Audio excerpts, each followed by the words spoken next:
Hi, hello. Welcome to the episode of Isaiah's Newsstand. It's your host, Isaiah Edwards. The date is June the 4th, 2025.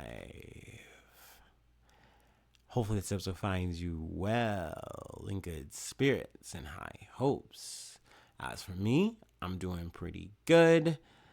We started the day off as we always do. We get up, we get ourselves together, we go to work. Work wasn't too bad. Another slow day. There was food corner that I could have partaken in, but I opted out. It was snow cones from Kona Ice. I'm not a snow cone guy, so I said no, thank you. After work, we went to the gym. Gym was good. I was able to get my Smith machine. I was able to get my free weights. I will say though, it just had moments of just being kind of busy. So like getting any of the other like equipment, like machines and stuff, was a little annoying. But overall, I was able to have a really good workout. So that was nice. Then I got home and just realized that I was very tired. I just had no energy and I just had to take a little bit of a nap. So that's part of the reason why this episode is coming out a little bit later than I wanted and expected, but that's okay. You know, these things happen. But yeah, let's go ahead and do our startup and let's go ahead and get into some news.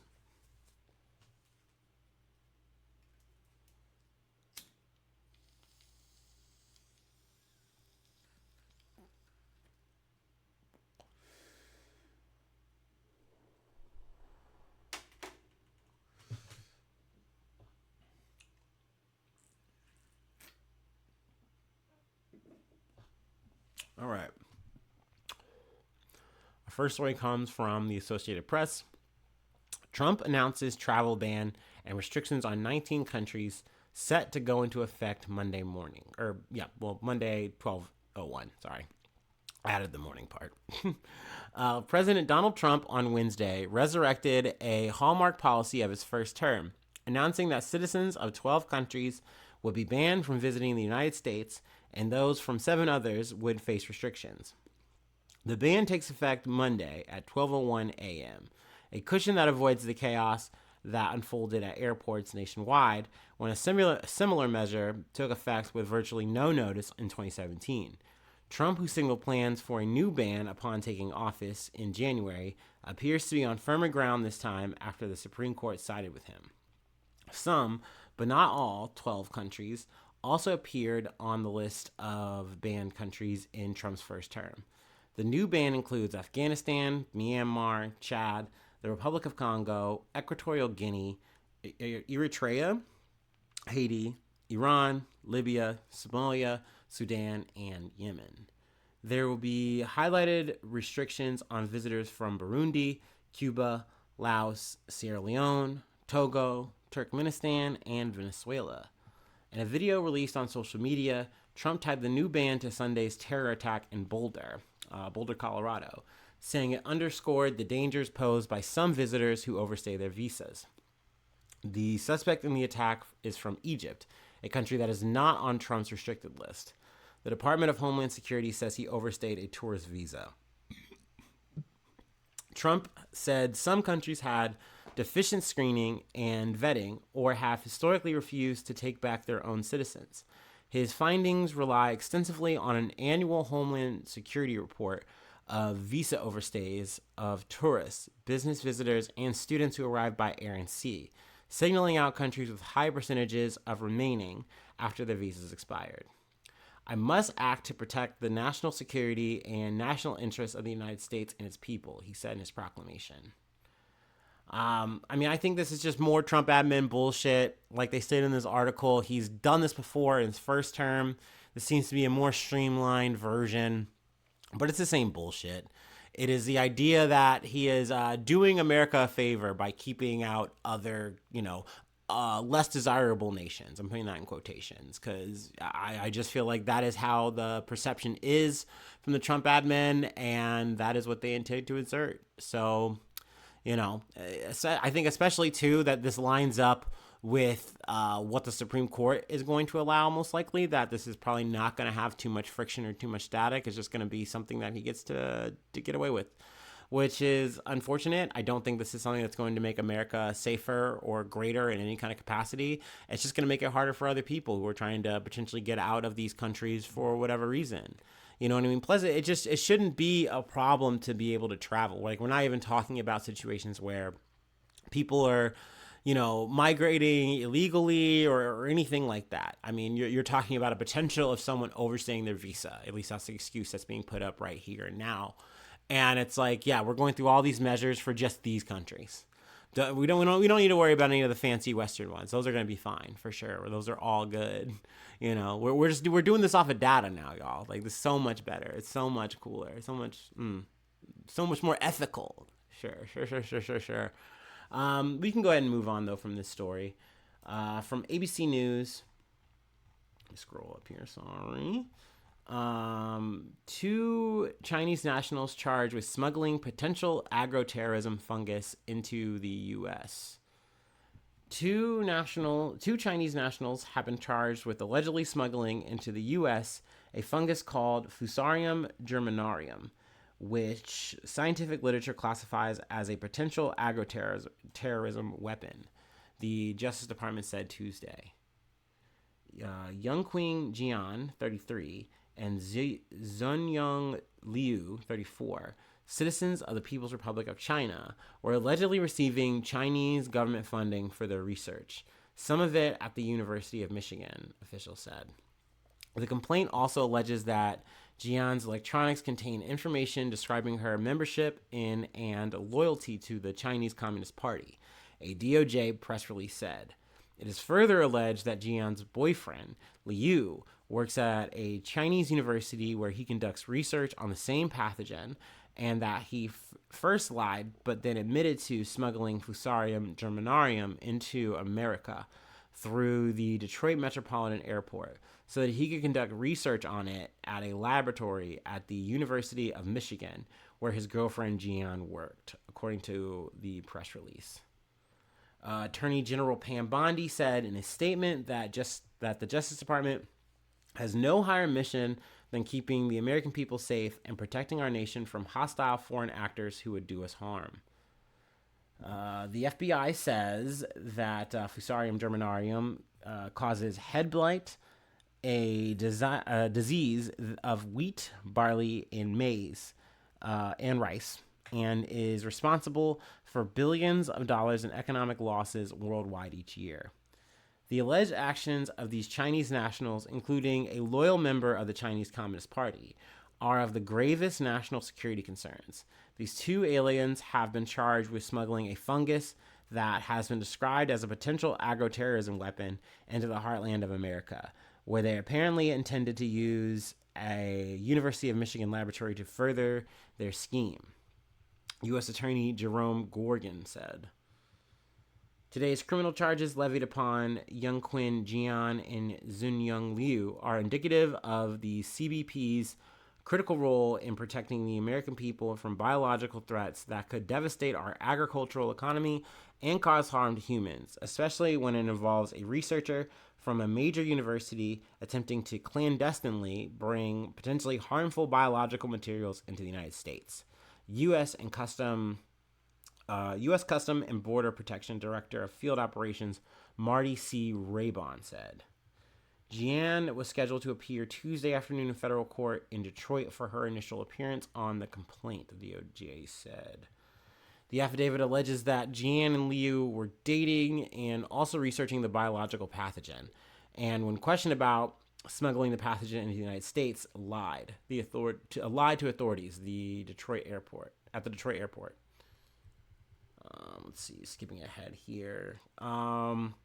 Liu told authorities he didn't know how the materials ended up in his bag and suggested someone placed them there without his knowledge. Dude, you always hate to hear that. That is a very classic template where it's like, I don't know how this got here, officer. Like, it just was planted here. Like, oh, I'm just holding it for a friend. Like, that's no good. Liu stated that he intentionally hid the samples in his backpack because he knew there were restrictions on the importation of the materials, according to the complaint. Liu confirmed that he intentionally put the samples in a wad of tissue so CBP officers would be less likely to find and confiscate them, and he could continue his research in the United States. Now, I mean, there's a part of me that would love to be like, okay, these guys were just trying to get their science on, and they had no ulterior motives. They had the best intentions. But regardless of that, whether you potentially think that or not, like, this is something that could have potentially been a really big problem if it got out of hand, or if you mishandled the sample, the pathogen. So in this regard, I do completely understand why they're going through this whole rigmarole. I mean, that being said, going out of their way to be like, yeah, they're communists, so they were up to no good. I mean, I don't love that narrative, but I get why they're rolling it out like this. I get why it's being displayed this way.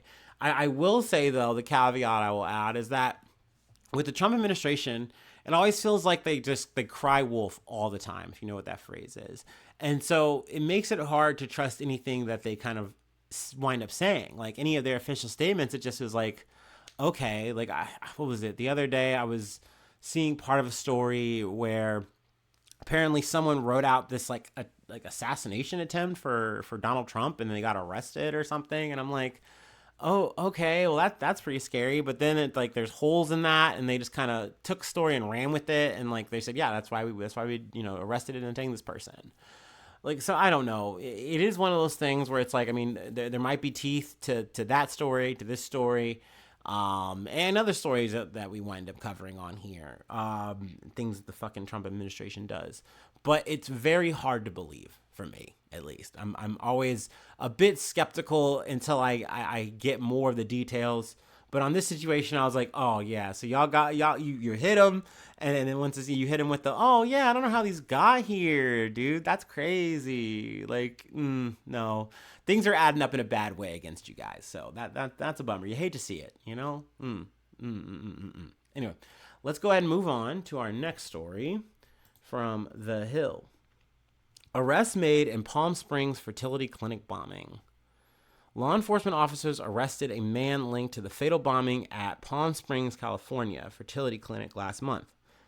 Daniel Park was taken into custody Tuesday at New York John F. Kennedy Airport after being extradited from Poland, where he fled to after the May attack, according to the Associated Press. Authorities say he spent years collecting ammonium nitrate to create self-made incendiary devices. Investigators said Park supplied Guy Edwards Barkus with the explosives that detonated at the clinic.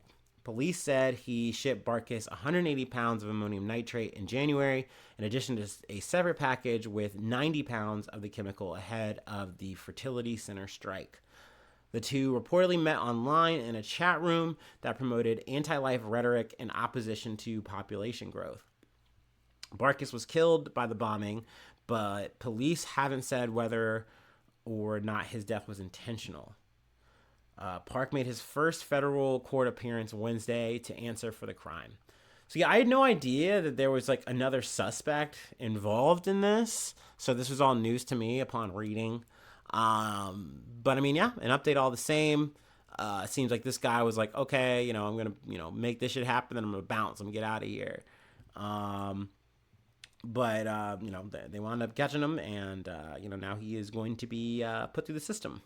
So, yeah, we will see how that goes. We'll see how that trial shakes out. But, yeah, that's pretty much all we have in terms of main stories.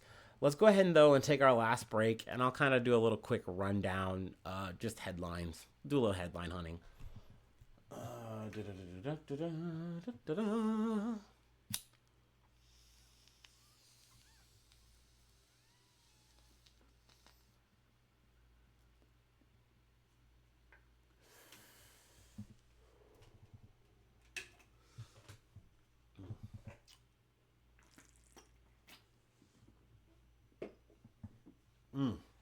Okay.